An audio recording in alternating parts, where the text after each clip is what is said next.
Shall we dance? It's time for the Texas Two-Step. 528th edition of Three Guys Before the Game. That's what we're talking about, Texas Two-Step. WVU men and women's basketball teams are both going to Texas this weekend, and they're playing two in the Lone Star State. West Virginia men take on the Longhorns Saturday, the Horned Frogs Monday. The women play the Baylor Bears Saturday and TCU Tuesday. Name of this show is Texas Two-Step. 528 episode. You good with that? Good. Senator's here. He's on board. Three Guys Before the Game is brought to us by Comax Business Systems, keeping West Virginia's business data safe, secure, and efficient for 25 years. What does that mean, Mr. Podcast Host? That means that if you're a business owner and you've got a network and you've got data of your business, your customers, information, all of that, Comax Business Systems will come in and oversee it for you. Firstly, they can come in and give what we call, unofficial term, a computer colonoscopy to check your network to see where you're safe, where you're not safe, where everything is flowing, if it's all good. If there's issues, they'll let you know. That's a free audit. And then if need be, they can come in, remote monitor your IT, or whatever way you want to do it. They got that. That's one aspect. And then the other aspect is kind of how they started their business in the equipment world. Whatever you need, whatever you need. Kercheval was asking about paper clips on a recent episode. They got those, but they also have the biggest print machine. You could just print stuff. Print stuff. A million pages. Color or black and white? Anything. You got all the colors. Double-sided. Mm-hmm. Comax Business Systems. Three guys brought to... Yeah. Collated. Three guys. Print both pages. Both sides. Three Guys brought to us by GoMart. Go for good times. Go for GoMart. Get that rewards card on the app, or when you go there, use that. Save money on your fuel and your food. Three Guys brought to us by Lou Wendell Marine Sales in St. Albans. Sun's out right now when we record, which means pontoon season quickly approaching. We'll show you our Three Guys special pontoon. For those of you that are watching, we'll tell you about it to the others coming up. Visit Lou Wendell Marine Sales, the number one pontoon boat dealer in the state of West Virginia. LouWendellMarineSales.com. And coming up, Spreads on Stats, sponsored by the Conley CPA Group, providing value beyond the numbers. How about that for posting it? Excellent. That's a radio term. I posted it. Go to class. Go to post class. One full semester of how to post things up. I just made that up. All right. Say that was a full semester class? Nah, not really. Actually, they don't teach you how to do any of this stuff. It's kind of like becoming a lawyer. You ever talk to lawyers? I have a wife that has a law degree. That's right. So you ever talk to lawyers? The thing that always surprised me about lawyers is they'll go like, yeah, they don't teach you how to be a lawyer in law school. I go, what do you mean? Well, they teach you the concept, the theories, and da-da-da-da, but you really don't become a lawyer until you go into a lawyer's office. That's how you become a lawyer. You learn how to do it. I think the same thing here, right? No question. Yeah. Like you think... Or sometimes you don't even have to go to school for it or learn any of it and just come and just start talking. That sometimes works. Well, you kind of let the cat out of the bag there. I mean, I was just going to say, do you think... I mean, Brad and I went to many, many years of podcasting schools of how to do a podcast. And this is the end result. Thank goodness we did. That we took all of our exams and got certification to be podcast hosts. Otherwise, we wouldn't be able to be here today without the extensive training that we've received. Thank you to all of our professors who helped us down that road. So we're going to Texas, times two. 2 games each. And important games for both the men and the women. I think it's a huge time in this Mountaineer men's basketball season because, number one, going on the road is difficult. The Mountaineers haven't won on the road yet this season. And here we are, 1 week of February is in. It's a short month to begin with, and you gotta get something going here. Otherwise, this thing could start to trend downward quickly. right now they've done a great job of continuing to have that readiness to ball and to play, and they don't quit and they fight. You don't want to come to a point in this season where you go like, what are we doing this for? That's frightening. Don't want to get there. You don't want to get there. You're halfway through the season in the league, and that's why this is important. And you just happen to be having to do that against a team you already beat once. This is always a tough stretch for teams that are not NCAA tournament teams, I think. This final 4 or 5 weeks, season's almost over. Yep. Now, listen, this group, as you just said, has given no indication that that's in their DNA. So far, they've played and they've competed. So hopefully that continues. This is a tough. We're going to say that every game from here on out, but this is a tough swing here with these 2 road games. The Texas with the revenge game on their mind, as you mentioned, and then TCU's going to be a difficult matchup. I'll break that down coming up. But the things TCU does well are things that West Virginia has had problems with. Correct. Right. So you'll know Saturday within the first 2 media timeouts. You'll know Saturday where you're going to be. It's going to take to the 12-minute mark of the first half, and you'll know. And by that I mean this. If West Virginia doesn't go out there with an absolute fighter's mentality to start that game, it's going to be a long afternoon. If you don't see them aggressively going after rebounds and loose balls, defending, getting up inside of people, and just being a gnat presence, mean, physical, if you don't see that, going to have a problem. You better bring it. I'm not saying that's the recipe that's going to get you the win, but if you don't have it, you got no shot. Yeah, and you said one thing in there I think maybe above all the others, it's on the defensive end. For both of these games, West Virginia's going to have to show a little bit of fight on the defensive end here, or you might get run out. And these are tough gyms. We've seen West Virginia just in the last couple of years go into each of these buildings and look non-competitive. West Virginia got blown up in Moody last year by 34 points, and that was a West Virginia team that obviously made it to the NCAA tournament. Yes. You got beat by 34 last year. It's a different world. They play well there, and I know some teams have had some success there. But when situations come up, Texas will have this one on their head, and you better be ready to go from the opening tip. Well, it's happened at TCU, too. When was that? Was that last year or the year before? West Virginia went in there. It was a weeknight, if I'm not mistaken. Gave up 4,000 points in the lane. I've had a couple of them there. You know, the first several years we were in the league, we'd go to TCU, and there wasn't a big fear factor, right? And you'd go in there and you're going to find a way to win. Put your feet up on their press table during the game. Just kind of lounge back, lean back in your seat, just kind of watch the game. Yeah, that's changed. Jamie's done a nice job. Jamie's had a nice bounce back. After his flirtation with UCLA, there was a period of time where the lover was debating whether or not to accept him back. And he was able to bring it back, to congeal it again, and now they're off and going again. Where I think, so I know we're jumping around both opponents here. We're kind of viewing this as one. Where I think he's done a nice job with them is, you said it early, from early in the league, you'd go down there and there wasn't really necessarily a fear factor. Okay, you're playing TCU, and that doesn't mean you win every time, but you just, okay, TCU's up.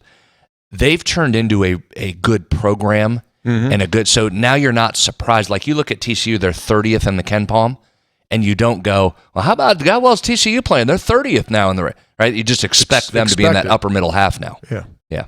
They've become very solid. Yeah. I'll go back here. So just to kind of give you an idea, here's why you weren't afraid of TCU. West Virginia started playing them in 13. They won 2, 4, 6, 8, 10, won 11 straight. Well, there you go. They won the first 11 games again. So you go to TCU and you go, okay, what's fine. Schollmeyer Arena, okay, that's fine. We got you. However, West Virginia's still done well in this series. 2, 4, 6. West Virginia's won 4 this last 6.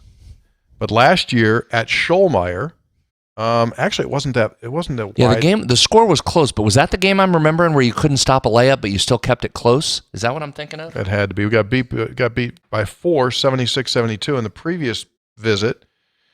77-67, got beat then. Yeah, but there's been a couple. Oh, here it is. Well, that's 5 years ago. They beat West Virginia 98-67. But that's been 5 years? That's been 5 years, January of 20. Maybe you think that's like, you know what that is? PTSS, post-traumatic scoring syndrome. Okay, so I was half right. So last year, the score wasn't indicative of what that looked like. West Virginia lost by what, 4? Mm-hmm. Gave up 50 at the rim. That was it. 50 points at the rim. The games surrounding that, you gave up 26, 27, 33, 31, 25, 24, 22, 18, and 12 points at the rim. TCU had 50, 44 off layups. Yeah, it's probably not good. Which I'm going through that now. I'm sure that's going to be a season high last year. Yes. Okay, so that's what it was. So you somehow managed to keep it close, although they were just doing layup drills on you. Mm-hmm. Okay. All right, so that's the big picture. On the women's side, really super interesting trip for them as well. They're now 20-2. They've won 7 straight games, and they go Baylor and then TCU. So like it's rug cutting time right now. Baylor just got beat last night. That would be Wednesday night. So they're coming home. Their situation is they need to get back out there. The question on Baylor and West Virginia is, okay, Baylor, are you what you used to be with Kim Mulkey? Probably not. And the question on West Virginia is, okay, exactly how good are you? Can you finish in the top 2 or 3 of this league? It's going to get harder. Their games are going to get harder progressively. Yes. Then they stay on the road. They got an off day Sunday, Monday, and they don't play until Tuesday against the TCUs. So big 2-game trip for them. Big 2-game trip. Baylor's going to bring a little bit of size. That's one thing you want to see out of this West Virginia team is how do they match up when a team throws size at them. You haven't seen a lot of that so far. Texas was one. Texas was really big at the guard position and the front line position. West Virginia struggled in that game, but a lot of that really came down to them just not hitting their threes. I don't know how much the size really affected them, but that'll be one to keep an eye on here. Baylor's got some kids 6 foot and up, 6'1" and up that'll provide a challenge. They're good at the rim. Baylor shoots 63%. They like to get the ball down in the paint. So this will be a fun one to watch and a great road test for a Mountaineer team that's playing with a ton of confidence and should, right? They feel great about themselves. These are free money games for them. Absolutely. Right? Yeah, these are free money games for them. They're just going to go in and with that nothing to lose attitude and see how things roll out to us. That'll be fun. That'll be interesting to watch. You ready to do your thing? Sure, because I've got kind of a lot, so settle in. Oh, really? Well, just a lot of different categories and things. I had to stop. In fact, I was just doing some there while you were introducing the show. There's a lot. Is there anything that's going to make us feel good? We'll see. Here it goes. We'll see. So I checked the numbers. We'll just go right to the numbers. Here comes a heater. Let's jump into the analytics portion of the show. Ready? 5, 4, 3, 2. This is Spreads on Stats, brought to us by the Conley CPA Group. They provide value beyond the numbers. Unbelievable accounting firm located north central West Virginia, but they have clients literally all over our state and into surrounding states. They've been at it since 1985, so that means they've stood the test of time. I like to say they're like, a shepherd out in the fields. Excuse me? Like a shepherd out in the fields. Reason? They got a flock of sheep. They're the shepherd. They're holding a staff. They keep everyone safe. So the lamb... What's that called? The shepherd. Yeah, what do they hold? Staff. Do you know that for sure? Yeah. If not, it sounds really good. And the sheep are the businesses. They tend to them. They guide them. They make sure that they're safe and secure. And they give them guidance so they don't get taken away and eaten by the big bad federal government. when it comes to your taxes. Did you just come up with that? I did. It's actually not bad. I hope that goes well with the Conley folks. Hope they're good in agreement with that. But whatever you need, they can remote in and do your accounting. They can remote in and provide financial CFO services as well. It's the Conley CPA Group. If you're a business person that needs the proper shepherding, call Mike and the crew at the Conley CPA Group. All right, so Senator has promised that he's got good stuff for us here. Let's get it. We're just going to do it chronologically. Texas first. Sure. Let's dive in. First meeting, West Virginia win. There were some things that West Virginia did extremely well that they've got to look to repeat. Here's one. Held Texas to just 38% of their points in the paint. That was about 5% below the Horns season average.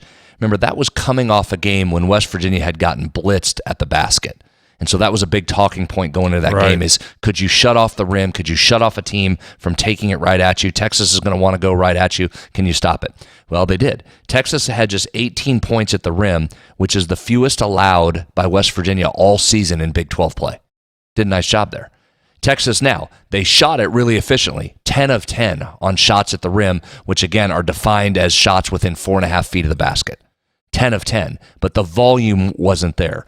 Longhorns like to take about 1/3 of their shots at the rim. That's above the national average. So right about 46% of their points come in the paint. So watch the paint. Can West Virginia do a good job again of holding them out of the paint, force them outside? And if you remember last game, they only had 2 players make threes, Dessou and Asmus. Now, Asmus went bananas, especially late there to close that gap, but that's it from the shooters, right? So I think you still want to live with that. Don't make it easy on them. Make them make shots from the outside.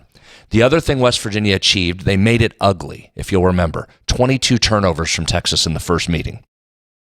You would have liked to get some more points off those turnovers. You had 15 points off the turnovers, but remember what we liked about that? It stalled out some possessions.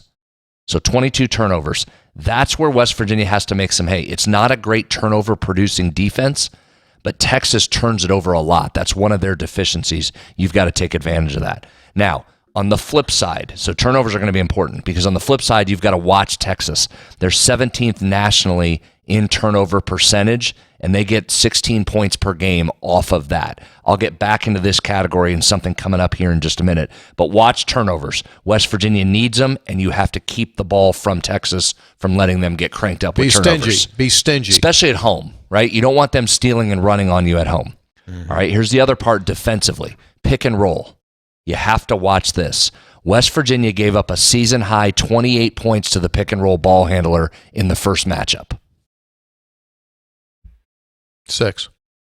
28 in the first matchup. 28. Gave up 28 points to the pick-and-roll man. That was a season-high for Texas at that point. Texas has had double-figure points from the pick-and-roll ball handler 5 times all season. That 28 was their high. Okay. Iowa State went right at Texas on the other side, Texas killed Iowa State with the roll man, not the pick and roll ball handler. They got 20 out of the roll man. So you're going to have to watch which of that works. The first time it worked with Texas keeping the ball in the hands of their ball handler. Does West Virginia adjust with that? Does Jesse Edwards being back help your ability to stop the pick and roll ball handler? They're going to want to do it a bunch on you. You didn't contain it the first time. Can you contain it this time? So that was a big point of scoring. Yeah, if you go back and talk to Josh Eilert about the Texas game, that was, as you said, they were coming off of performances where they had not guarded well, and so they made some changes to the defense, and they decided they were going to gap everything. And he continues to say that that was the best team defense that they played the entire season. Well, that was also a surprise to Texas. Texas had not seen West Virginia defend like that, had not prepared for that. So now the two differences are going to be this. One, now they've seen it, so now they're preparing for it. The second part is, as you just said, Jesse Edwards wasn't available in that game. What kind of a difference does he make to West Virginia's approach? Those are two unknowns that will go a long way in figuring out how this game flows. Just checking one other thing here. Well, you seem a little, you're really locked in there. Did some number pop up that surprised you? It's this one.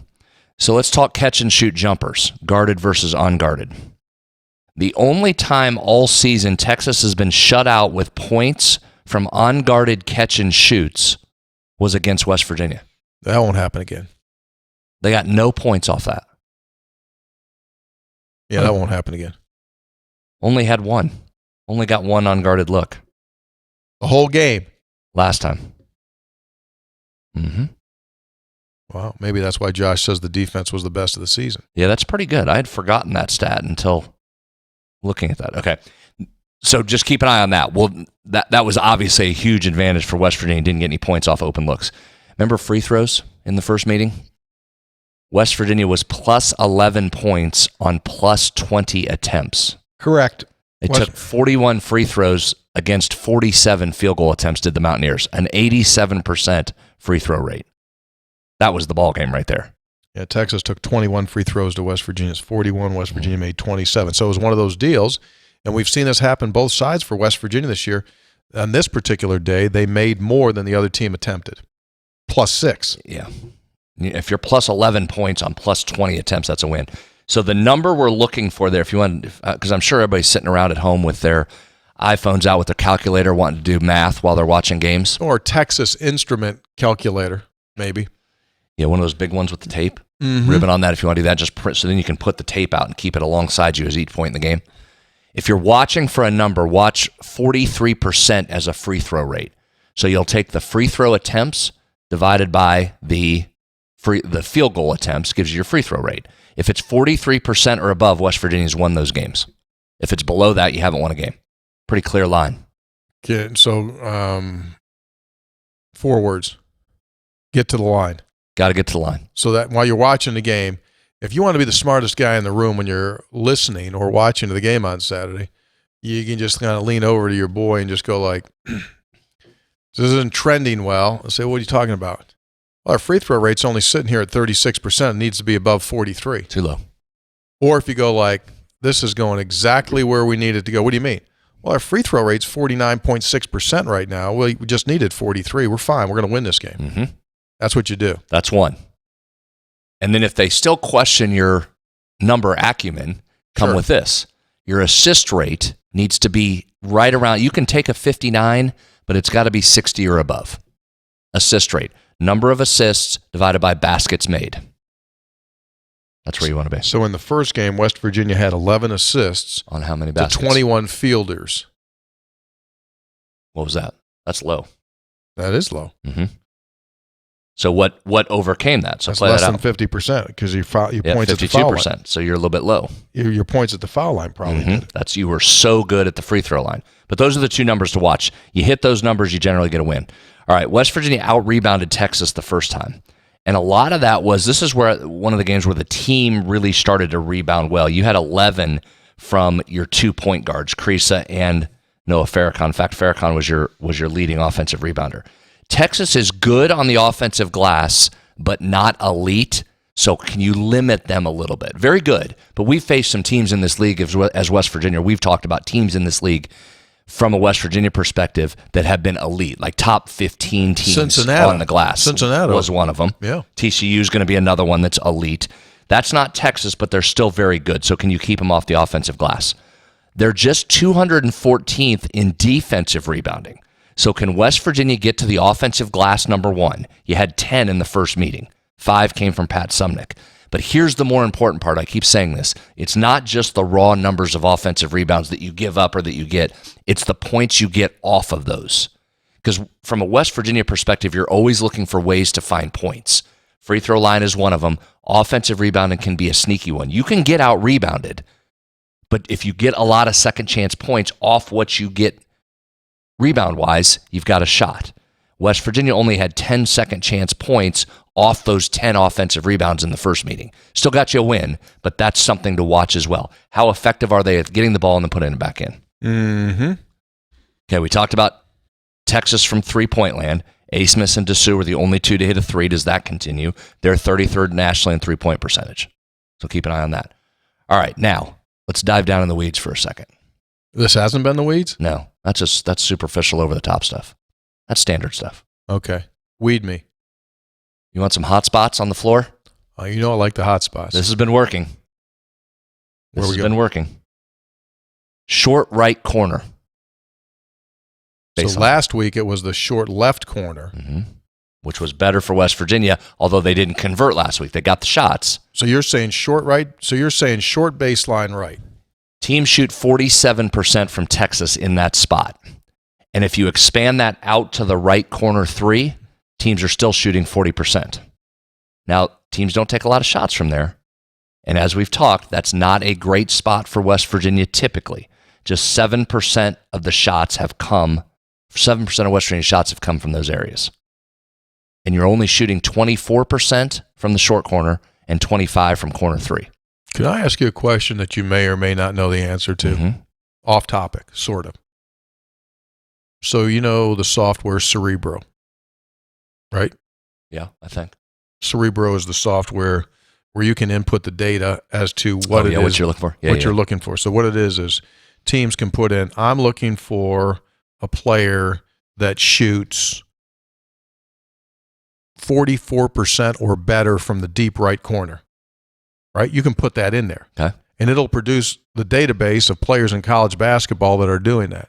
But don't you think where this thing is going forward, where if you're a school like a West Virginia this year, then you analyze all the opposing teams that you've played, and you say, there's a consistent theme that comes up, that the weakness of defenses is found in this particular spot, that you have a higher percentage to score if you have someone that can score it from right here. Then you go find that player that can do that. Isn't that where this is going? Mm-hmm. That's part of why I'm doing this. You mean you have an ulterior motive? No, I was putting it out there. Yeah. Why couldn't you do that game by game? You could. And are. Like Coach Stevenson last year. Mm-hmm. You say, hey, Coach Stevenson, hot spot's the deep right corner. He'd take care of that for you. Okay, so you may want to try and get Seth Wilson into the deep right corner here. 4 of 8. Now, not a lot of chances from there, but he can hit the right corner 3. He's the one guy. So if you see Seth Wilson pull up from the right corner 3, that would be why. They identify that. It's a hot spot. You can hit it, run a set, see if you can get Seth open in the right corner, tell him to let it fly. Mm-hmm. Okay. Best spot? Oh. Far left paint, I will describe it as. So imagine the paint. We're looking at the basket. Far left paint is the left-hand side, and you're talking 8 to 15 feet from the backboard. We call that angle left. Mm-hmm. No, we don't. We call it far left paint. Stay with me. That would be the far left paint zone. Teams are shooting 52% against Texas from that spot. Outside of the lane to the left. Not outside the lane. Oh, in the lane. Yeah. That's why I said far How left many feet paint. did you say? 8 to 15 feet, right up to the free throw line. So around the elbow and down and in. Elbow. 7 feet left from side. the elbow down. Left side. 52%. National average is 39%. I don't see us taking many shots from there. West Virginia is shooting only 35% from that spot. Maybe that's why. It's below the national average.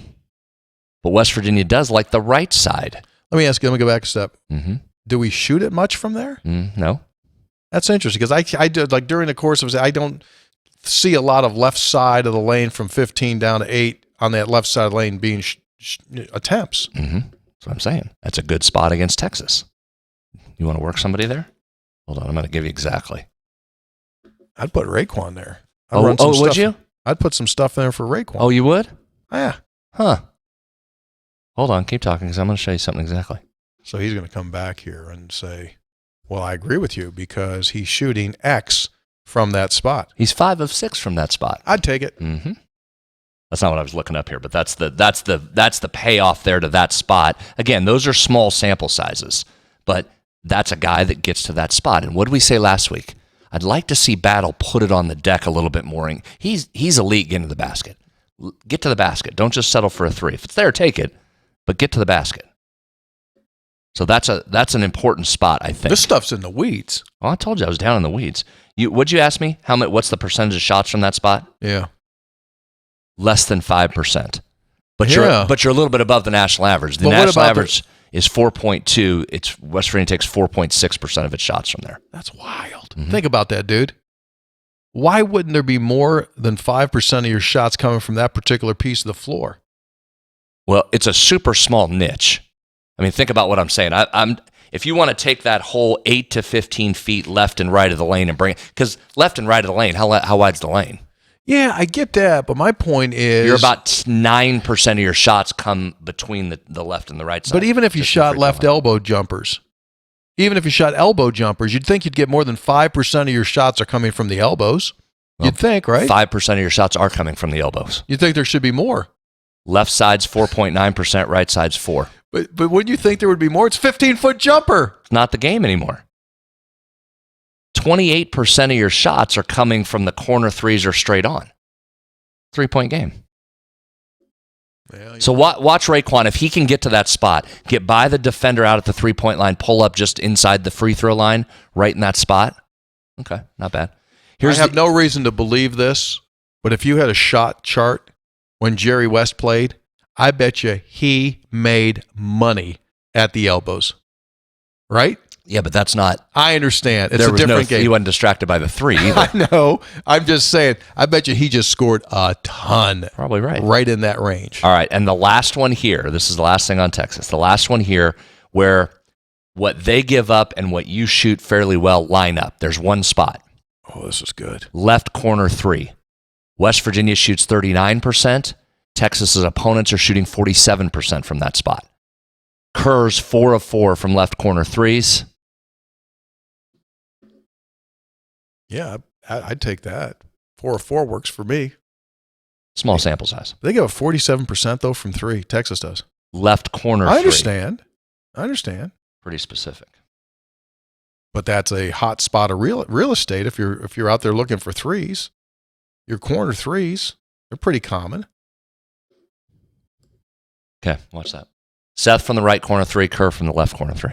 Kerr's more of a wing top of the key shooter. Yeah, he is. So maybe tough to get to those spots. All right, so there's Texas. Did that confuse you enough? I was all over the place with a lot of numbers. No, it didn't confuse me at all. I mean, I wish I had brought a number 2 pencil and some loose leaf paper, so I could have kind of written this stuff down. So during the game on Saturday, I could make check marks, take a look at the shot chart while the game's going on, and make some observations on that. Probably should have wrote that down. You should offer you should put a little thing out on social media like before games. Brad's checkpoints for Saturday's game. Occasionally I do that. Well, no, I mean a more sophisticated, something built in a template, like my 5 keys to the game. Like during the game today, number 1, assist ratio, free throw percentage. I mean, all those kind of things. And I'd make a graphic. I wouldn't use your regular face, real life face. I'd make it kind of like something like almost like an owl, like a really super smart, like, school always has those owls that are like the wise owl. You're like the wise owl. It's kind of what I would do. But you didn't ask and you probably won't. But anyway, just a thought. Thank you for the suggestion. You want to talk TCU? Do them. Do we need more music or are we just continuing on the same segment? No, I got plenty. I might as well hit that a little bit because the guy that used to make music for us, David Saab, doesn't do it for us anymore, so we might as well use us what he gave us. That's his 3-second sting. Go ahead. Okay, let's talk TCU here for a second. First time we've seen the Frogs. They like to score points. Have you noticed that? Yeah. 16 wins for them on the season. In 14 of those 16, they've scored 70 or more. We have somebody that had that rule of 71. Yeah. Wasn't that out there? Don up there in Northern Panhandle. Well, they like it. They've scored 70 or more, so if you do that math, 88% of its wins. West Virginia has scored 70 or more in just 50% of its wins. So you're going to have a little push and pull here with styles and what you want to do. TCU's going to want to run on you. Up and down. WVU doesn't do that. I was going to say, and there is number 1 of things that is not good in your matchup. TCU's top 20 in average possession length. West Virginia's 239th. So meaning they don't hold the ball very long. They get their shots off.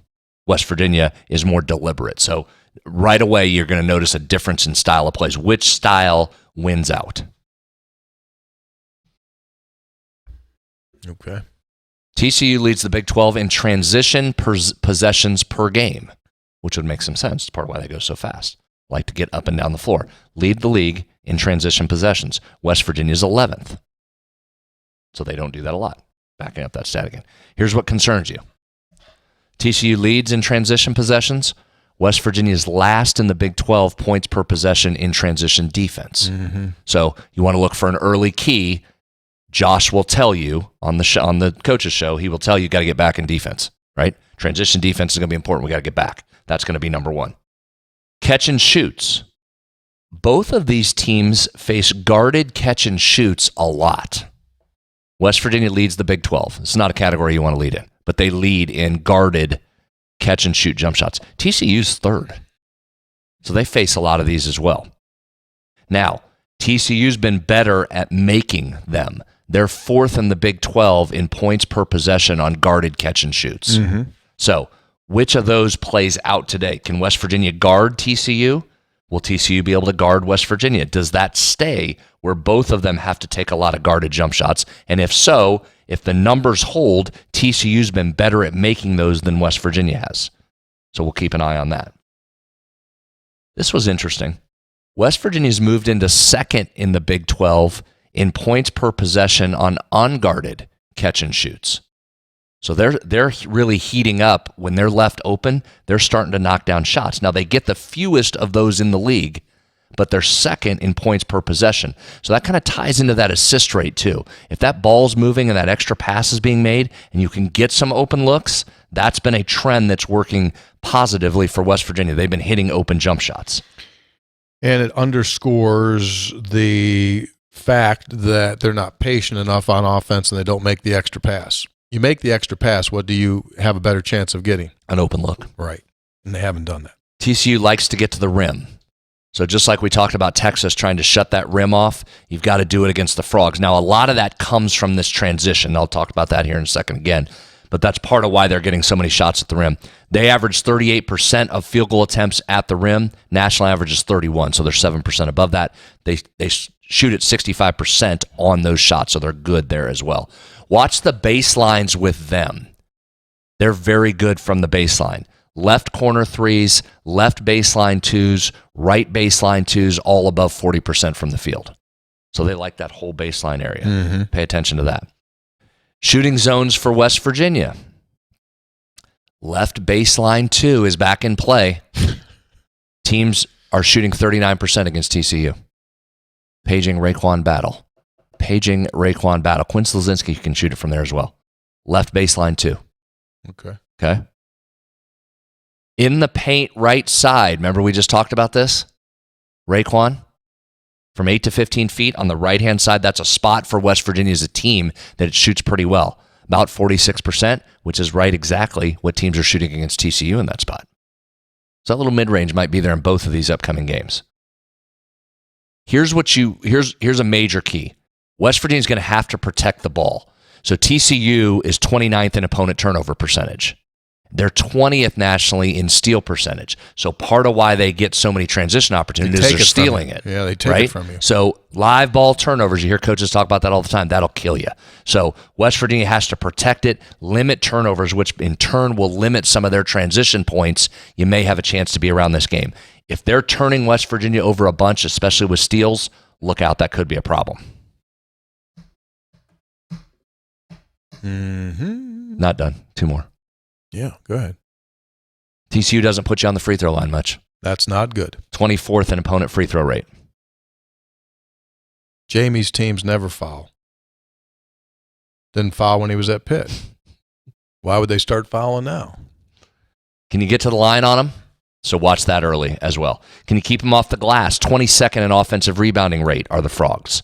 So as we've talked a bunch, West Virginia rebounding getting better. Edwards is back to fortify that side of it. Can you keep them from getting second chance points? You also need to watch the pick and roll against them. They've had single-digit points from the pick and roll ball handler in every one of their losses. So if you just had to pick a couple of keys defensively, it's get back on transition defense, and it would be defend the pick and roll ball handler. If you can hold them to single digits, you got a good chance to beat them. So there's some defensive keys. All right, you want a non-traditional thing to watch? I have not used this all year. Really? This late in the season, you're going to give us something you haven't used? Try and bring something new to you. We appreciate that. Go ahead. Watch after timeouts when TCU has the ball. Coming out of a timeout.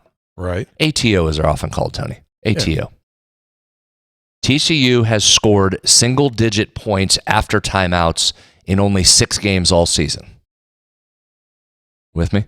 Single-digit points in only 6 games all year coming out of a timeout. This speaks to Jamie's coaching acumen. He's getting points out of timeouts. Of those 6 games, 3 of them have turned into losses. So if you see empty possessions coming out of timeouts and you want to be the smartest in the room, tell your friends that. Hey, this is a good trend. They're not scoring coming out of timeouts. That bodes well for the Mountaineers. So the TCU one, just from a pure matchup standpoint, should concern you a little bit. They do a bunch of things that West Virginia struggled with this year. So that one, you're going to have to reverse some trends. Texas, you just do a couple of the things and blueprint it. You already have the blueprint. You've already done it once. Free throws are going to be a big one. How's that game being called? If you're getting to the line, you got a shot there. Yeah, I'd like to make an addendum to my earlier comment that West Virginia, in the first 12 minutes first 8 minutes actually, against Texas, you'll know. I'll also know before the ball even goes in the air. Who the crew is? Who the officials are. If it's not a good mix, and here's what's going to happen. West Virginia is going to come out, and they're going to be extremely energized and physical to start the Texas game. I'm almost positive. I'll be stunned if they're not. Okay? They're going to come out hot. If they get a bad whistle and it's a ticky-tack call type of a game where they're calling everything, it'll be a bad thing. In other words, you are going to bring the energy. You're going to try to bring the energy, but you might get yourself into trouble because you might get yourself into foul trouble really quick in the game if the whistle isn't right. And I don't know what the whistle is going to do this weekend based on what happened in the Oklahoma State-Houston game, because there was a blatant foul that wasn't called that you probably saw by Brandon Garrison of Oklahoma State that led to Houston's coach, Kelvin Sampson's head to lift from his shoulders about 6 inches. He goes out onto the floor and just lets him have it. You haven't seen a blow-up like that in a while. You know what it was like? You don't see it in basketball. It was like a baseball manager wanting to get ejected at home plate. Right. Right? And he can do that because he was up 20. Yep. But my point is, because that was such a reprehensible non-call, does the supervisor in the next days that have passed let his crews know, all right, guys, it's gotten out of hand. We tried to let them play, but now it's becoming wrestling. These coaches are losing their mind. So now they wanted to call it. We're going to call it. You might go back out Saturday, and it might be tic-tac. That won't play well for West Virginia. It's a tremendous point, because go further. You've also, in the last week and a half, 2 weeks, had, starting with Jerome Tang, questioned an official supposedly saying something to a player and then dinging him with fouls. Then you had Mack Rhodes, the Baylor AD, took 25 large on the chin, said, I'll just take the $25K fine. Here's what I think about the officiating. Said it after Scott Drew was ejected, and then you had the incident you talked about.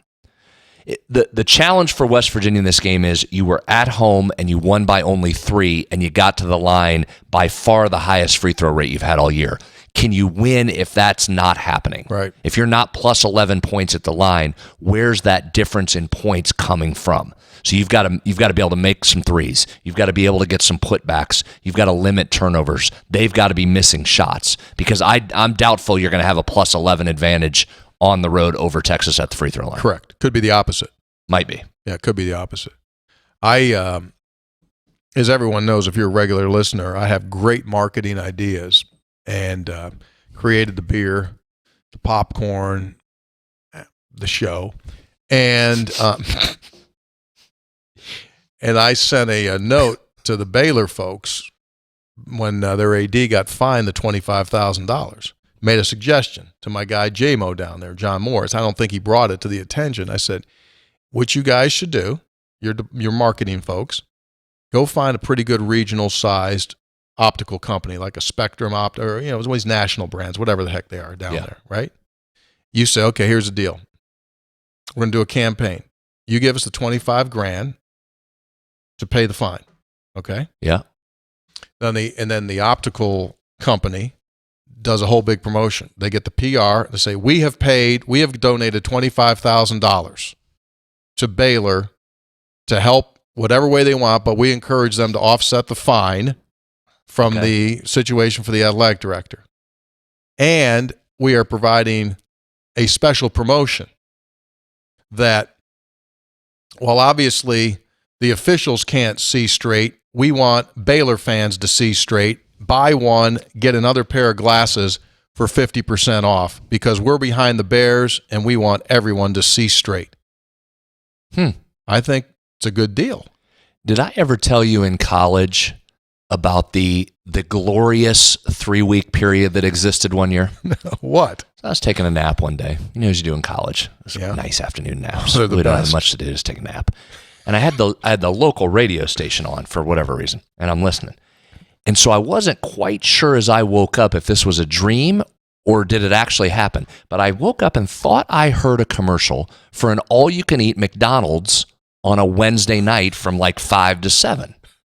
And I'm thinking, oh my gosh, I've been waiting for this my whole life. All-you-can-eat McDonald's? Sure. This is awesome. Right. So I rounded up a couple buddies week 1 and headed over to the local McDonald's. And by God, it was all-you-can-eat. At a McDonald's. At a McDonald's. First I've heard of this. We went to town. Just sat in you couldn't get cookies. Was the only thing off the menu. You couldn't leave with anything. Only 2 rules. Everything That's else is fair. free game. Those are free rules You of want 10 engagement. Big Macs? Fine. You want to stay there all 2 hours? Fine. Couldn't get cookies or take it out. We absolutely went bananas. Went back to campus. Didn't really tell a whole lot of people. Didn't want too much of the word to get out. Second week went back, caught on a little bit. By week 3, thing was done.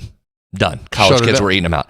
So I tell you that story to say I think that's a wonderful marketing idea. Yeah. You better go get the buy one, get one in the first week, because it would get shut down after that. It Well, you wouldn't do have long limited- shelf life. You do a limited time. Yeah, you can only do it for a week. Yeah, you do a limited time. Pretty sure the league would frown upon that. Who cares?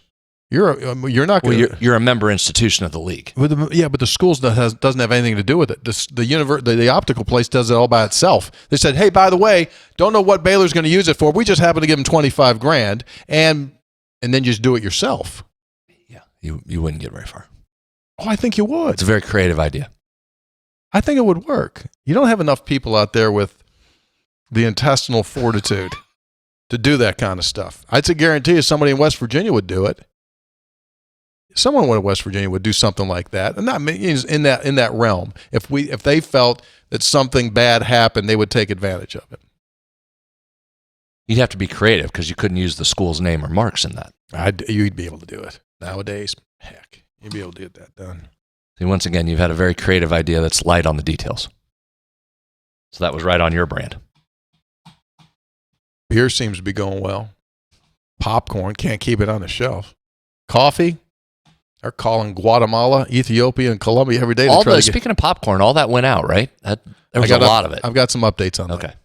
I've got some updates on that coming up in just a little bit.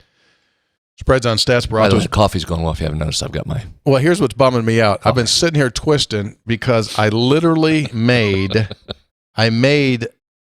our coffee today. I brought it in my thermos and I left it upstairs, and I've had about this much coffee today. I brought it in because when I put the text together, I was going to sit there and drink coffee, and I forgot.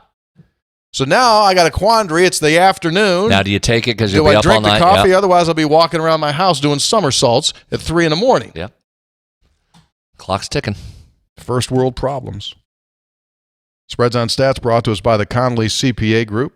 Complete service public accounting consulting. Visit them. The Conley CPA Group.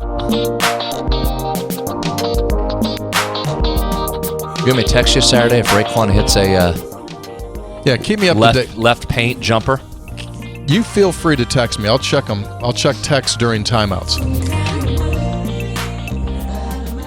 Time now for Textual Healing, brought to us by episode800.com. Thanks to everyone who has visited the site and made purchases of aforementioned coffees, popcorns, and apparel items. Thank you very, very much. We'll get you an update on the popcorn coming up here in just a couple of shakes.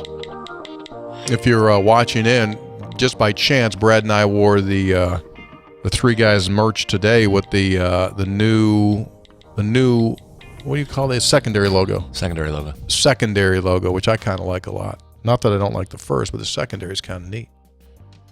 All right, so designed by a West Virginia student, WVU student. Yeah, that's fantastic. Had a good meeting with the folks, WU students and faculty last Friday. So noticed you weren't there. Previous engagement. Yeah, we had a good meeting with those folks. More stuff is coming. Excited to work with them. Texter, Three Guys. My wife and I got our two little Valentines, some Mountaineer Munch and some Valentine's Velvet Delight. Our shipment just came in. This is Lucas and Thea. Kevin from Princeton.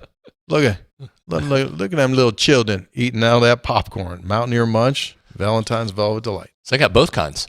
Oh, sure. Yeah, look at that. It looked like they seem to be happy. Awesome. You can be too. Texter. Thank you, Kevin. Okay. Regarding the statistic that Brad gave, where the national basketball champion is almost always in the top 25 in offensive and defensive efficiency, as West Virginia fell into that category in recent years, I'm curious if the team that lost to Stephen F. Austin or the Deuce and Taz team that lost to Syracuse were top 25 in both categories. Also, as a 26-year-old, I can confirm that many people my age do listen to old music. Personally, I have a lot of 70s and 80s rock music on my phone. I've been on a Steely Dan kick recently, signed by Steven from the Waterfront Marriott. Now, Steven doesn't live at the Waterfront Marriott, but we befriended Steven during a breakfast that we had back in the fall when we were breakfasting with Sean McDonough. If you remember, Brad, Steven was one of those young men. I think that's him. Does that make sense? I think you're right. Steven and a buddy were having breakfast and came over to Sean and talked with Sean because they were big hockey guys. I think Sean picked up his breakfast tab. He did. Yeah. Awful nice of Sean. Very nice. Nice, fine young man. So here's the answer. In the year that West Virginia got beat by Stephen F. Austin in the NCAA tournament, West Virginia's offensive efficiency that year was number 6. Its defensive efficiency was 27, which put it right in the crosshairs to be a legitimate national championship contender. The year that West Virginia got screwed when they got beat by Gonzaga in 2017, when they took the 71-minute replay review in the second half to allow Gonzaga not only to catch its breath, but to get back to campus and have massages, West Virginia was number 4 on defense and number 26 on offense. Again, putting it in position. The year that the Deuce Taz team lost to Syracuse, the COVID year that was in Indianapolis in the NCAA, that year West Virginia was 12 offense, 70 on defense. Hold on, one correction. You have one thing reversed there. What was it? The Stephen F. Austin one was defense is 6 and offense 27. Okay. Yeah, one note about that when we were talking about this, Tony, that both of those years, this almost bummed me out. I wish Stephen had not asked this question because I'm already still bummed about those 2 losses. When I saw those numbers, that backs up the belief we had as we watched those seasons. That was a legitimate national championship type of team for West Virginia. Because as you would have advanced in the tournament, those numbers would have continued to rise and you would have been in the area. Had you beaten Gonzaga, you're probably, boom, that puts you over the threshold and you're in the mix there to win it. Yeah. Texter, I just wanted to give you guys a heads up before you receive 1,000 texts. Nick Saban is from Carolina, West Virginia. He attended school at Monongah. Carolina is one of 4 mining towns owned by the Watson family. Each town was named after one of his daughters. Carolina after Caroline, Ida Mae, Rachel, and Annabelle. Annabelle is now known as 4 states. There you go. Thank you. Gary in Tyler, Texas writes, it's week 14, and the Lady Mountaineers just beat Baylor in their house and only moved up one spot to 22, while Baylor, although they dropped 5 places, is still ranked 4 spots ahead of West Virginia. How does that work? I'm confused. I don't know what they didn't beat Baylor. They play Baylor on Saturday. I don't know what you're saying. Well, I'm lost here, buddy. But I guess what he's saying is why isn't West Virginia ranked higher? That's the question. I guess that's what he's saying. Yeah. The non-conference schedule is what's holding West Virginia down. But they've got opportunity here. Texter, computer colonoscopy is back, baby. I seriously considered texting you all earlier this week about asking about the computer colonoscopy. Yeah, it's returned. You don't get a colonoscopy every day. I mean, everyone knows that. There's a period of time, so we don't use it all the time. But if your business needs a computer colonoscopy, then you go to comaxwv.com and they will come in and run a complete check as to see whether or not your network and your computers are safe. Visit them at comaxwv.com. Tony, I love the high-tech audio of 3 guys. I love the show, Go Mountaineers. I think he was referring to me using my phone last show to play the music. Oh, that was pretty creative. Fellas, it is finally here. I ordered my game day grind at the worst possible time, right after the holidays when the shelves, well, they went empty. Sent an email to check status, and Mr. Dave replied within an hour and assured me my order was being processed and on the way. For a minute, I regretted not having Hoppy bring it to Charleston since that's where my office is, but I figured the boys at Star City's post office could get it here just as fast and with fewer pee breaks. Appreciate you, gentlemen, all you do. T-Dub in Barbersville. There it is. So apparently, go back to that. So when Dave sends those out, he writes on the side of the box, efforting. Our boy Dave. So you know when it's coming. Texter, great having Lowesmore back at the Coliseum. We need to keep them coming back. Jimmy and Mount Lebanon. There's Lowe's. Mm-hmm. Mountaineer Hall of Fame, one of the great Mountaineers of all time. He was there Saturday last week. Texter, hello, thank you for correcting Brad on Old Crow Medicine Show. Such a great band. Guys, thanks for the autograph and the Valentine's Day's crunch. I'm mad at this point because I left it at home instead of bringing it to my office today. I love the show. Big guy in Mullins. Texter. Hey, 3 guys, I don't think we've given as much respect as a community to the success the women's team has had this season. What is our women's job considered in relation to others? Should we be concerned with the high amount of success that we got? A Dawn 2.0 from Coach Kellogg and look for our 3rd coach in 3 years? I don't know what that means. He's worried that because of the success Coach Kellogg's having, that he will leave for another job like Don Plitzowite did after 1 year. I think is what he's asking. Hopefully that's not the case. Yeah. Hopefully that was a Dawn thing, not a... Yeah, that's not a program thing. There's a lot of reasons to be here right now. NIL money availability for women's basketball is front and center. Play a great league. Yeah, I think things are going quite swimmingly. Don't lose sleep on that one. But Dawn is struggling there at Minnesota right now. Is that right? You followed that at all? No, I haven't followed. Yeah. Too busy watching this women's team. Hey, 3 guys. Johnson City, Tennessee is also mentioned in the modern-day Bonnie and Clyde by Travis Tritt. There you go. Johnson City, Tennessee. Brown cop here. Hey there, Tony with a Y, Hoppy, and Statsman. This is Phil from Fairmont, not Philippi. I'm ready for Texas. I got my Kercheval and my outfit picked out. Only 2 ever made. Take a look at the picture there, Brad. Original signed by my son-in-law and me. Oh, we're both Mountaineers through and through. I hope you got the image. Otherwise, this makes no sense. Horns down. Yeah, get tighter on that image. What's that guy doing on that T-shirt, Austin? Oh, I see what he's doing. A fishing pole? That's not a fishing pole, nope. Oh. P.S. Hoppy, I began undergrad in 1974, just a lad from Mannington. I remember reading your articles in the DA. Good stuff. Thank you. Got a lot of positive comments about our last episode, the special one we snuck in there with Drew Fabianich. Yeah. Texter says, I really like Drew Fabianich. I think he's an amazing member of the staff. We're fortunate to have him. I wish he would have spoken about Will Greer, why he thinks Will has not succeeded in the NFL.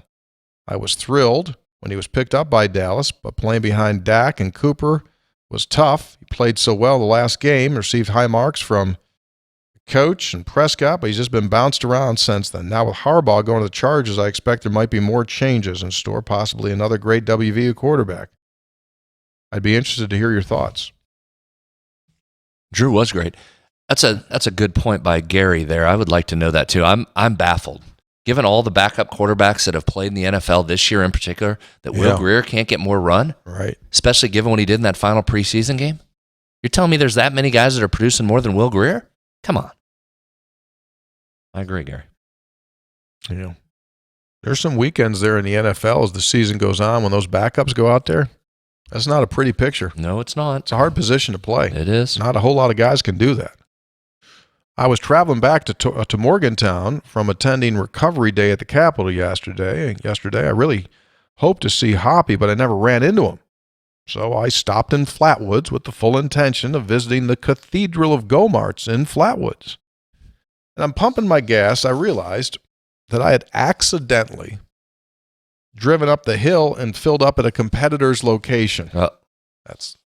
This text is my mea culpa to Gomart with a promise to do better next time when I'm traveling down I-79.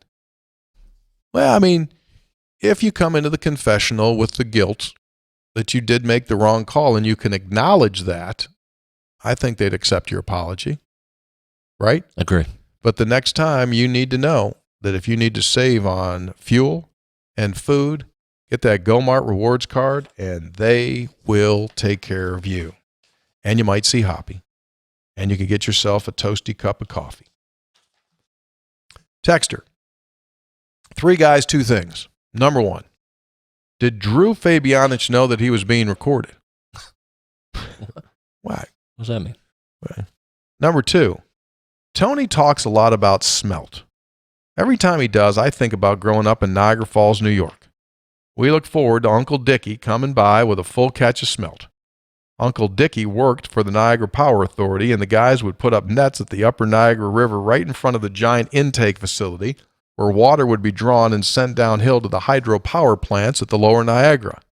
Mom would fry the smelt, and we would feast on them. Wonderful. Haven't had them since I was a kid in Niagara Falls. Thanks for the great shows and memories, Mo in Morgan County. Well, Mo, I want to tell you something. The greatest success I ever had fishing was when the smelt were running right in the same river where you're talking about. It would just be springtime, and the word would get out. The smelt are running, the smelt are running. And we would go, and it was unbelievable when I tell you this. So you have this pole about 20 feet, 15 feet long, a good metal pole, a big massive net, mesh heavy net.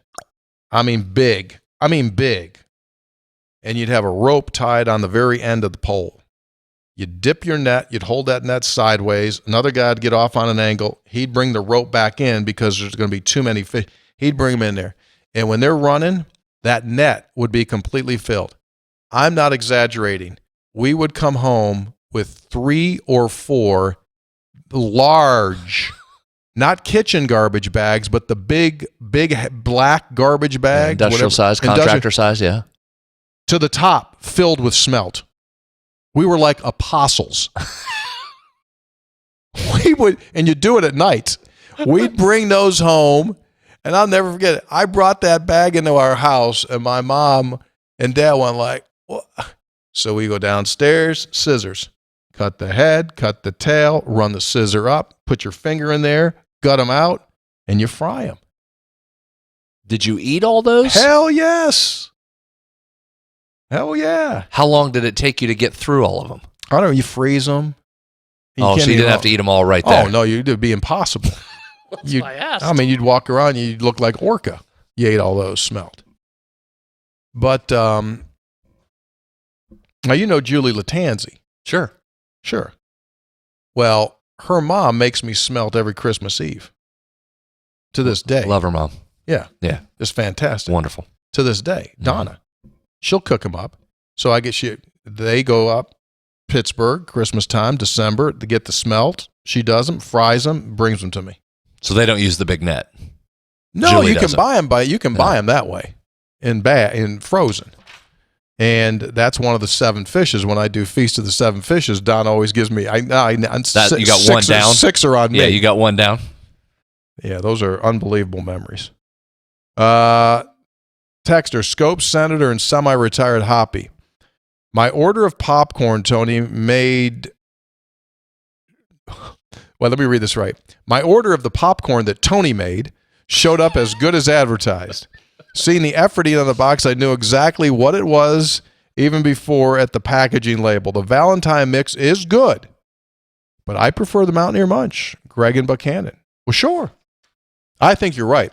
I think both are super, and it just depends on what your flavor profile is. If you like it a little bit sweeter, then you're going to go with the Valentines. If you like it a little chocolatey-er, then you're going to go Munch. I told you, I think in the one of the great upsets, I think I liked the Valentine's mix was my favorite of the really two. Good. And well documented, I'm a chocolate peanut butter guy. Yeah, obviously it's documented. Texter, the special episode this week got me thinking, has any P1 listener out there compiled a list of must-listen older episodes for new listeners? Do the 2 or 3 guys have any episodes they would highly recommend off of the top of their heads? Don Nealon, Bill Kurlavich. Yep. Both episodes. We did 2 with Kurlav, but we batched them. We did 1 sit down, but we broke it into 2 shows. Those were great. I mean, there's so Joe many. Alexander was really good. I mean, there were a ton. I mean, it's kind of like, which kid do you like more? Which of your kids? I thought that Texas Tech preview in 2019 was A+. Yeah, me too. Yeah. Coach Nealon, Kurlav. I mean, there's so many. I mean, like I said, there's 528 of these bad boys, and I know not all of those Alec are in it. Manoah before he was drafted. Alec Manoah right was- after he was drafted. I can't remember what the order was there. That was exceptional. Excellent. That was exceptional. So many of those summer series, I don't think you can go wrong. How many times have we walked out of here going, Yeah, it was wow, good. that was really good. Yeah. Yeah, I'm sorry. I don't have, but those would be my 2 if you had to hold a gun to my head. P.S. It sounds like Drew Fabianish could use a copy of Tony's book. Where could we go traveling West Virginia high and low? He has not gotten out anywhere. He's working. Getting guys. Yeah. Thanks, Dean from Parsons, now Fairmont. Texter for you, Brad. Does this qualify as a rugger? It does have the rubber buttons, maybe the ugliest ones we ever wore. Signed by Steve, Not and Kale. I think, and I don't know exactly what the texture was referring to, but yeah, I think that's a rugger. Here comes another one. Brad, I still have my shirt. vintage WV rugger, probably at least 20 years old. We got 2 ruggers. Actually, those are flipped around, but anyway, you get the point. Yeah. One's got the WV written, so the pep band wore those ruggers. Yeah, I think that would qualify. We'd probably have to ask Fine Looking Phil. Surprised those shirts haven't made a comeback. It's about time for them to circle back through. Brad, Phil can probably tell us that there's like, yeah, the word is 9 months from now, bold stripes are coming back. But you got to have the collar. Collar's a different material than the shirt. Yeah. Matt in Georgia, I'm listening to the episode with Coach Drew. Every time I hear him speak, I'm so impressed with his analysis and just confidence. And I don't think it's any secret about the amount of success that the Mountaineers experienced this year and going forward. I think he's a big key to that. What are your all thoughts on that part? Love the show. As always, keep up the good work. I think this, success within a football program when it's as big as that, everybody. And he spewed the thanks to the whole Neil, Shadon Brown, Mike Joseph, George. So it's a huge team thing. You can't move that big of an operation without everybody pushing. And the other guys that he works closely with to help compile some of that stuff. It's huge. He said all that. By the way, I've included a photo for Brad that was in the Kroger's the other day. I saw a bucket of Reese's, and my first thought was, my goodness, they must have him in mind. Look at that. I know. I had a couple people send me that personally. It's a lot of Reese's. Charlie from Midlothian, always enjoy watching Drew Fabianic share his insight and candor That was an outstanding hire by Neil Brown. Next time he's on the podcast, suggest you consider titling it Fishing for Dudes and Dogs with Drew. Yeah, we'll run that up the flagpole, Charlie. P.S. Would you tell Jay in Midlothian I'll be looking for him at the gas pumps?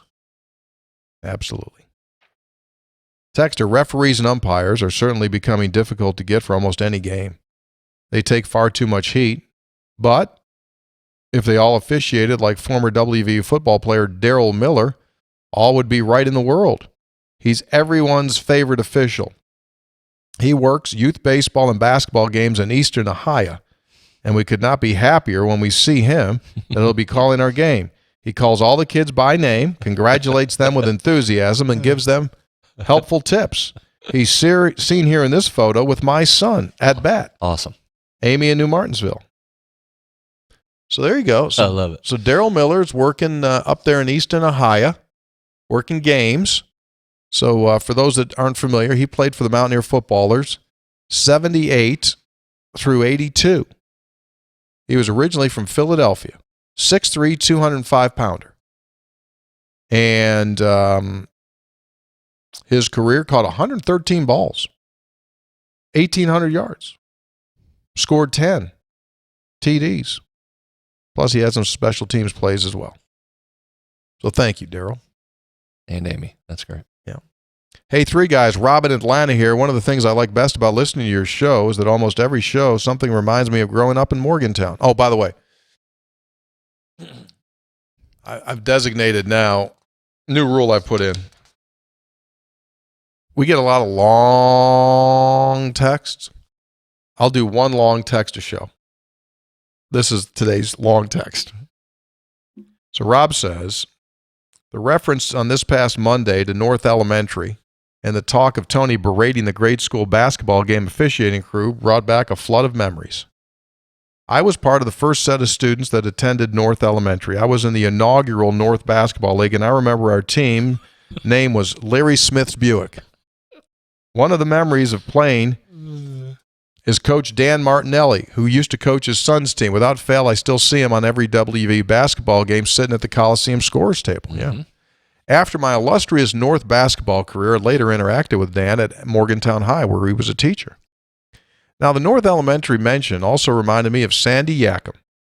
Tony, I'm sure you knew Sandy. Probably have a lot of stories. Sandy, of course, the daughter of legendary WVU announcer Jack Fleming, both of whom who have passed. My perspective of Sandy, very different than the three of you guys that knew Sandy, because her daughter Erin was a classmate of mine all the way through Morgantown High, and she was my 5th and 6th grade art teacher. Yep, Sandy taught art. Erin was one of the handful of kids at my 5 or 6-year-old birthday party, so we go way, way back. I love this. So this is where this gets really super interesting. North Elementary memory number 2. In 5th grade, I didn't care much for girls. I was shy. Plus, I thought girls had cooties or something awfully dreadful like that. Well, I obviously did not know it at the time, but I met the love of my life and my wife of 32 years while I was attending North Elementary. I came from the mean streets of Old Suncrest, and she was from the bougie North Hills. But alas, fate brought us together at North Elementary. Not to get too sappy for you fellas, but for the first date for my lovely wife and I was our senior prom at Morgantown High, but our friendship traces back to North Elementary. So he met his wife in the 5th grade. Pretty wild. Yeah. One more story, and this relates to basketball officiating. I think it's a toss-up as to which is worse, officiating youth basketball or men's basketball. With youth, the parents frequently are a nightmare, as many think that their kid's going to be bringing home some NBA checks. Plus, you inevitably have a daddy coach whose kid is definitely going to go pro. My freshman or sophomore year at West Virginia, a buddy of mine comes up to me, referees men's games. He needed a fill-in for the men's league. Well, I had reffed youth hoops, so I figure how different could it be? Well, the answer, really different. Unbeknownst to me, the league that it was in was a tad bit rough, and the league commissioner had wanted to get it under control. So he asked us officials, call this tight. Well, I was thrust into a game where one of the teams had a few former WVU basketball players on the team that wanted to make a name for themselves. I won't bore you with all the details, but let's just say the technical that I called on former Mountaineer Eric Semish did not go over real well, and I've never refereed again men's league anywhere. That was the hardest $20 I ever made. Wow. There's a full one there. Mm-hmm. Last one. Tony brought up an interesting fact on Sportsline that the men and women's teams were both in Texas at the same time. Have you ever heard of joint games in the future being a possibility? With the expanded footprint, wouldn't doubleheaders make logistical sense? Last week, BYU games were more of a logistical sense for the women to play in Morgantown this time and both teams to go to Provo next time. Travel expenses could be cut if the women and the men played in the same schedule. Just an idea. I love the show, Rob in Jersey. What you're saying makes sense, but there's so many other different things that involve it. But yeah, you could we talked about this on Sportsline. I know I was on here where I said you could do a lot more things to make a lot more sense in the scheduling. But right now, sense is not what oftentimes is being used. But you know what does make sense? What makes sense is the fact that in a few months, it's going to be pontoon boat season. Mm-hmm. And what makes sense is you get out on the water and you have family fun or friend fun. How do you do that? You take advantage of Lou Wendell Marine Sales. They happen to be located in St. Albans. They also happen to be the premier pontoon boat dealer here in our state of West Virginia, and they got themselves a 3 guys offer for you that'll make you want to run out to the water. It's the 2023 Avalon 2385 Entertainer, the top of the line tri-tune model, and you can do whatever you'd like, from water skiing, tubing, and of course entertaining family and friends. It is loaded out. Beauty. 6 lighted speakers, fusion amp, easy use power steering, power assist, slate teak flooring, interior, exterior LED lighting, Honda 150 engine, trailer. You got it. Ask for the 3 guys special. It is a dandy. LouWendellMarineSales.com. Go see him. So we're going to have a meeting right now. Public 3 guys meeting. Oh, wait, there's more. Kercheval sent a picture in. So he, did you get this from Kercheval? Mm-hmm. Put that picture up there if you would. Austin, thank you very much. This young lady is a 3 guys listener, Kinsey Reed. And obviously she went to go see Hoppy at the state capitol. There's Hoppy in the rotunda where he's been doing this talk show. That's why he's not here. And so shout out to Kinsey. You have impeccable taste, Kinsey. Not with who you take a picture with, but what you listen to. So thanks for listening to 3 Guys Before the Game. Thank you, Kinsey. Then you said you had some updates on popcorn, coffee. Dang. Wanted to do that earlier. Yeah, I do have some updates on that. Here's the updates. We shipped over 4,000 cups of popcorn in the last 7 days. How much? 4,000 cups. We sent out a special shout to Daryl and Roger at the Star City Post Office. They did it all. Came through again. Yeah. Now, we did get a photo of one box of the popcorn that was blowed up. Gentleman put that out there. The box was broken. Dave says it does happen. Good news is the popcorn was safe and sound, but the box did not do well. If you have any issues with your order, email info@episode800.com, and one of our crack staff, will follow up quickly. If we do have issues, and we've had 1 or 2, we will do the right thing, we will correct it, and we will make it good for you. We got 133 reviews on episode800.com's website. And right now we're running at a 4.9 out of 5. Excellent. Pretty good. In this day of bad customer service, we're trying to do our very best. And so thanks to everyone for supporting. I wanted to get that in there earlier, and I done forgot. Yeah. Was there coffee stuff too? Man, I might want to tape the whole episode over again. Yeah, just start over. Austin, re-rack. Let's just start over. So the coffee thing is this. Gosh, dang it. Rusty over at Mountaineer Roasting Right. celebrates his 3rd anniversary in business this weekend. And he's got special promotions and discounts on his coffees. And our game day grind has become his number 2 seller of all the coffees that he sells. That's good. It's real good. So to make it up. By the way, I think it was number 1 in January. Well, We had a big January. Well, sure. So to make it up, I'll put some social media posts out there, sending some shout outs to Rusty. So that's this weekend. This weekend. So that would be the weekend of 9, 10, 11. At Mountaineer Roasting here in Morgantown. It's hard to be in business. It's hard to be in the retail business. You hit that 3-year point, you got shot. He's got more than a shot. He's Makes good coffee. Really, really good. Which is highly important in a coffee shop. One of the big things.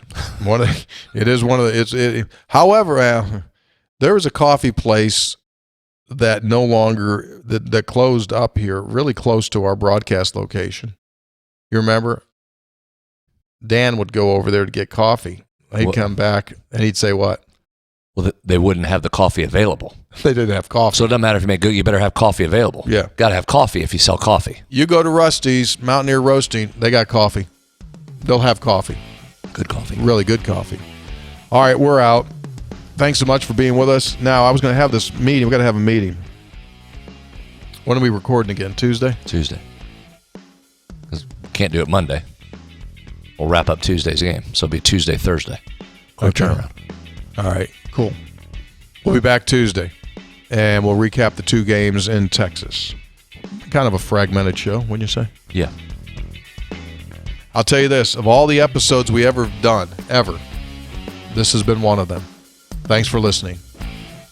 3 Guys Before the Game brought to us by Comax Business Systems, keeping West Virginia's business data safe, secure, and efficient for 25 years. By GoMart, go for good times. Go for GoMart. Lou Wendell Marine Sales in St. Albans. They sell family fun. Visit Lou Wendell Marine Sales in St. Albans and visit them at LouWendellMarineSales.com. And by the Conley CPA Group, spreads on stats. Conley CPA, providing value beyond the numbers. Have yourself a great weekend. Enjoy that sunshine that's coming in here more frequently. Be good. See you.